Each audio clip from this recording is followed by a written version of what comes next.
Before I start this video, let me ask God to use me in a way that allows this message to resonate, connect, and reach those for whom it's intended for. That is less of me and more of you. In Jesus' name I pray, amen. I need y'all to bear with me with this video, as I'm gonna go through some layers and go through some things that might be a little deep to some of y'all. And you're gonna have to hold on to what I'm saying to connect the dots overall.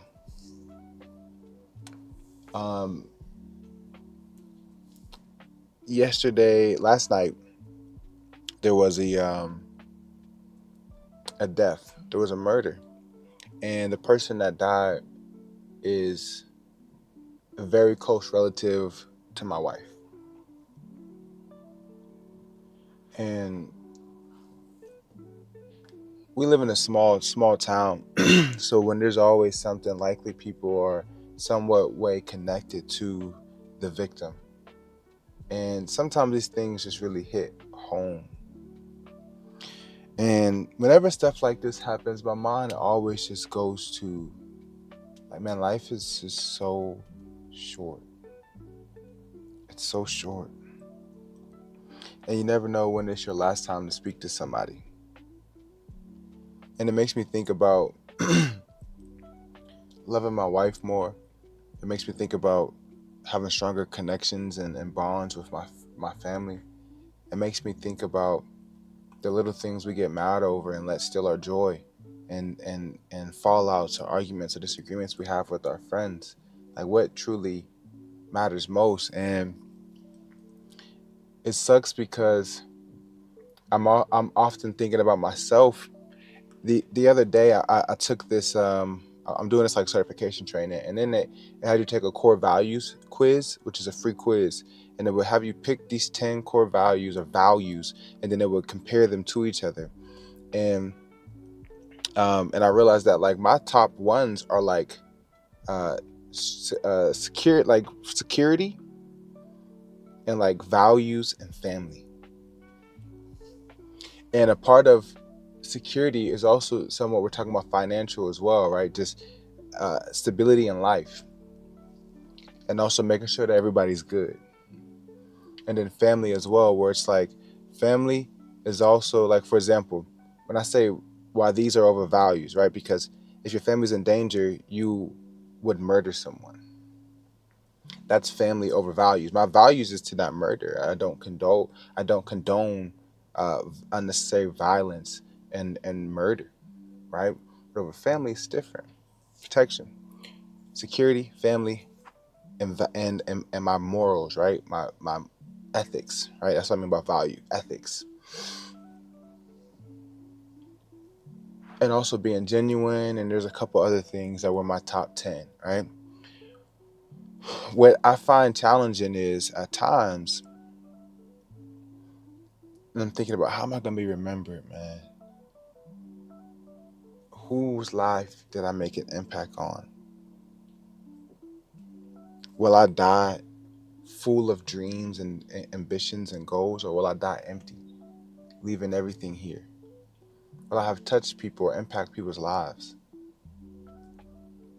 How will I be remembered, and how many will miss me? And I'm not saying the success of your life is based on how many people will miss you, how many people's lives you impact on, and so forth, because that might not be everybody's calling or purpose in life to do that. But it's just things that I think about. How many people will truly be hurt? And it makes me think again, like I'm saying, about my interactions with people. How am I showing up in people's lives that I'm around? How am I showing up? Like, for example, I was telling you guys in yesterday's video where I was in a situation where I was analyzing the situation. And when you're analyzing it, at times you need more evidence. And it's like, I can't say yes or no right now because I need more evidence. It's like trying to solve a murder case at times. It's like, you're innocent to proven guilty. Even though I can feel a way about something, that does not mean that my assumption or my feeling is accurate. I've felt before and been wrong. I've assumed before and been wrong.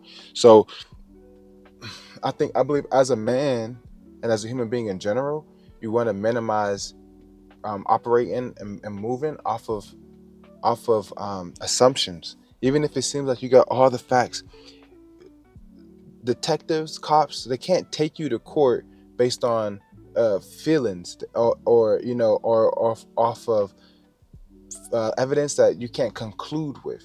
You need more, and that's the logical side of my brain. And some of you guys are going to be like, "Yeah, for sure, right?"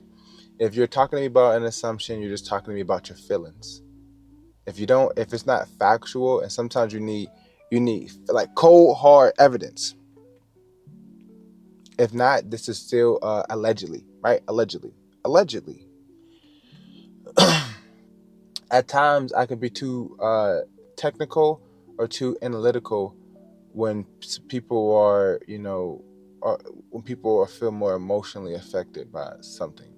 And these are times where me, as a person, as a human being, I just have to be more empathetic. I have to be less selfish, right? Because it's not thinking about myself, because I'm being genuine to myself and I'm thinking about my ethics. And people are hurting. I'm not laughing because people are hurting. I'm saying people are hurting. I'm laughing because it's ironic where it's like you can hold so much onto your ethics and being genuine to your person that someone can be crying to you about how they feel, and like in your mind it just doesn't register. Like you're just like, but that's how you feel. That doesn't mean that this person is wrong or whatever the case may be. I've been to many scenarios where you have a conversation and it's never what you think. Sometimes you don't get to have those conversations, so it just hangs and dwells over your head, and it sucks. But in those times you don't have to. It's not about analyzing. It's about solidarity.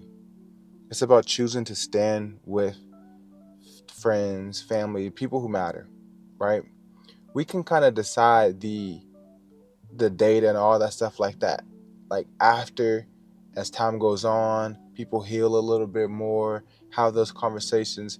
But sometimes initially, how you respond to things initially can change a lot, can change the situation a lot. And it's very hard for me because I'm gonna respond genuine. There's nothing in my heart. There's no extra stuff. There's nothing in my heart that makes me feel any way. But yeah, my fault. I got a call from my wife, and so yeah, solidarity. You can discuss the data and all the things like that sometimes later, but like I have to train my immediate response to, because it's like I genuinely care more about how they feel than what truly happened, like whatever truly happened, and that wasn't my response because I'm also as a leader trying to like rally, like you know what, whatever happened, like let's not dwell on it. We can't really like, it ain't gonna change anything. Let's move forward. Let's just keep our head up. Let's move forward. Let's learn from what we can learn from this and take it forward, right? And sometimes you just have to. Uh, that might work with like a bunch of guys, you know what I mean? But it depends on who you're dealing with, and you have to know who you are working with for it to be like you got to respond to people differently, man. And it's just like, no, I'm saying this because now when I have moments like that of clarity or like these epiphanies where something happens in my life and I have this deep revelation on like, man, I wonder how many times I left someone feeling unheard or unseen and didn't validate how they felt and address the most urgent thing was letting them know that I care about them.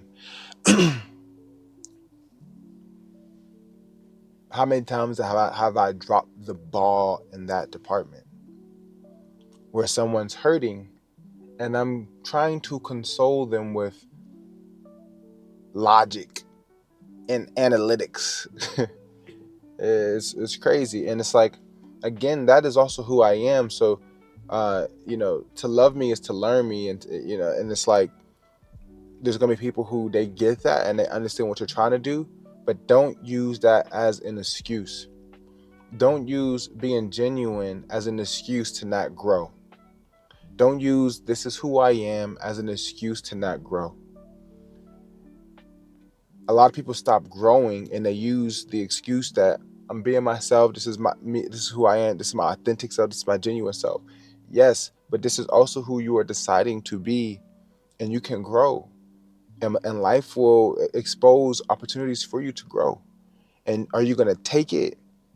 Or are you gonna run from it? Because at the end of the day, I want to live a life that was impactful to others, and I want to be remembered in a good light.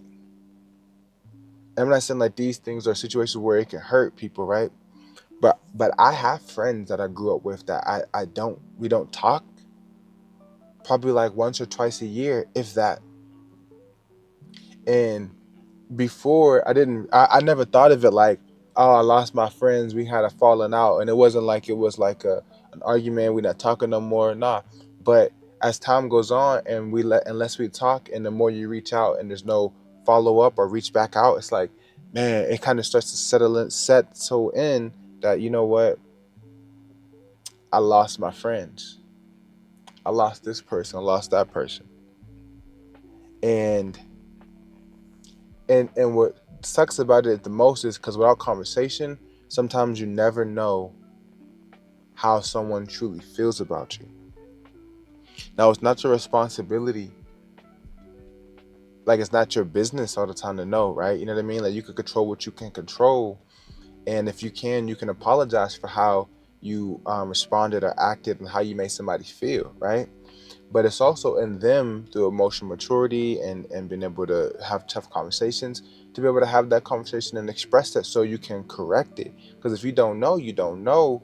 And it's hard for me to, if someone is putting blame on you, but you are completely ignorant to whatever's happening, it's like, at least give me the opportunity, right? So it's like sometimes it's like, because of our relationship, shouldn't we be able to have a conversation? And then that becomes a challenge too, because when you're having a conversation and somebody's talking to you about how you made them feel, it's very challenging to go back and forth about, well, this is how you made me feel, because now we're going big on big, we're putting 10 on 5. And it's like, that's not a healthy way to have a conversation. It's like, we're talking about your feelings. Let's talk about your feelings. Allow me to validate them. Allow me to show that I hear you, I see you, and this and how I understand your perspective. I understand these things, etc. If I start to throw back on you after that on how I feel, that means I put a comma and a but, and then negates everything I just said and did. And I don't want to do that, and it's challenging because being a genuine person. I believe what I believe, and it's gonna take a lot for me to change my mind. Like, people can't just change my mind, and but at times we need our minds changed. So if not your friends or family, then who? Who can change your mind?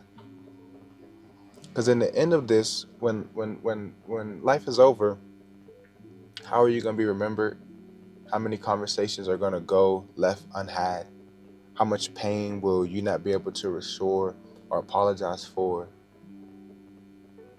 Like, what's gonna be left? And I hope and pray to God that I'm able to right my wrongs as much as possible, become the man that God put me here to be. And if you can relate with this, agree with this, understand this, put it in the comment section below, subscribe.